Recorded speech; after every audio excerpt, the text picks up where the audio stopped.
2009, entrepreneur Piyush Manush decided to buy a 150-acre barren wasteland next to the river Kaveri in the Dharmapuri district of Tamil Nadu. Over a span of 4 years, he converted this barren land into a productive farm and a shining example of natural farming. This farm is called the co-op forest. This is a cooperative forest. Now it's 150 acres big, and the most important thing about this land is that this is one of the kinds of water catchment areas that creates a river. Like for river Kaveri, this is a water catchment area. One of them. So if these hills, these water catchment areas are healthy, then the river will be healthy. And if river is healthy, then obviously the nation or whatever country, civilization, whatever bullshit we know about it, they all will be healthy.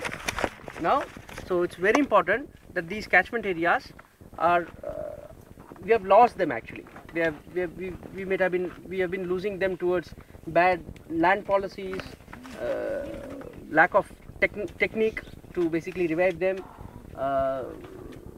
See, Ganga will flow below and there will be a desert on the top because people will not know how to draw the water from. There won't be any electricity, diesel then is costly. So we are grappling with a lot of issues here, which is mostly technology related and technique related also, and plus the will of the government and the policies also. So we have been trying to work on this land to see whether we can cultivate a forest which could be profitable in real sense, like total net investment, interest for that, total expenditure, and then the net output. Can this challenge the industry in its investment game? So we have been fairly successful at it because I'll show you as we go what we are doing here, but please understand this is the water catchment area. And so first thing to, there are two assets that I believe are very important for a farmer. One is soil and the second is water. So soil conservation and water conservation are very key important elements to the whole health of this nation. Going farmer, this is called a biomass gasifier.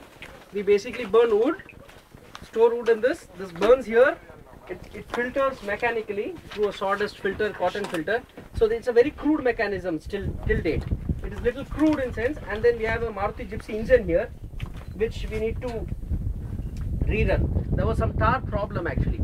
Like when wood burns, there's some tar carbon, no, that goes and clogs the engine. We need to redesign the filter part of it. Otherwise, once it runs, we'll have to, this is the alternator. We'll have two motors pumping water from the pond right to the top of the hill, and then we can irrigate the whole thing. And the bigger advantage is that for nuclear power plant, it will take 16 crores to set up 1 megawatt. And if you cannot set up 1 megawatt, that's a problem again. You have to go for a 500, 600, 1000 megawatt power plant. And I don't know what's happening in that. It may be a very good thing, it may be a very divine thing that's happening in that, but I'm not concerned with it because I'm no way related to that economy. But what happens here is, if we have small decentralized power plants in villages, you can see a lot of thorny bushes out here. I could be chopping them regularly, I could chop the tree branches also regularly, and I could keep planting the trees also, because that will be incentive to plant trees. Otherwise, why should a farmer plant trees? So I could keep chopping them, dump them here, produce electricity, and produce charcoal. Back to the soil, reduces water dependency. So this will bring in, usher in self-sufficiency to the whole country in real terms. Because whatever electricity bill every day that your household pays, or a commercial establishment pays, a factory pays, that money goes back to some coal mine in Indonesia, or to Australia, or to some coal big mafia that's anyway in our country. So this could be a very usher in sustainable development, very key thing. The only thing is we need to redesign it. One thing, we don't have much funds for research. Second thing, even that's not a problem. Second thing is that we don't have people working on these micro projects, because this is so small, no? It doesn't look very fancy. Things have to be very fancy. So that fanciness is what lacking here. So I'm waiting for someone to. Is this the only machine over here? Yeah, power generator over here in this farm, or like there must be others? No, like we have installed one in the school in Salem, which is running now. Okay, so this is is a little improved model, So that's running well. We need to improve this a little bit more. This is the only one in the farm right now. In the farm, this is the only one, and we have got some biogas plants which we are fixing now. So these biogas plants will be using wet waste. Whatever wet waste will go to the biogas plant, and then the engine will run. Right. Already biogas plants, a lot of units are running in Salem. Big ones, sago units, milk units, food processing industry have put up biogas plants, and they're able to generate their own electricity. So which is already there, but this will be something. So this at 50 or 60 lakhs, you can actually power a whole village, and zero transmission loss. That's the big thing of it. 1000 megawatt, you have invested 16,000 crores. By the time it reaches your city, it will be only 500 megawatts, because half the power will be lost in transmission losses. So that's 32,000 crores. Villages are right here. You can actually install it where villages are there. Wherever villages are there, wherever you want to generate power, according to the need. So such a kind of machine, is this the first of its kind in the No, there are many. There are many. IIT have designed some. It's only the costing, boss. Why do you We're think, looking at the costing part of it. why do you think such machines are not popular? Like, not used massively? Micro technology are not popular at all. Simple technologies are not popular at all. Simple technologies are not popular, believe me. Like say there's a lake that we have taken in Salem. The lake that I have adopted. It's Mukaneri, you can go on the net, I'll show you some pictures also here. We have created islands inside a lake.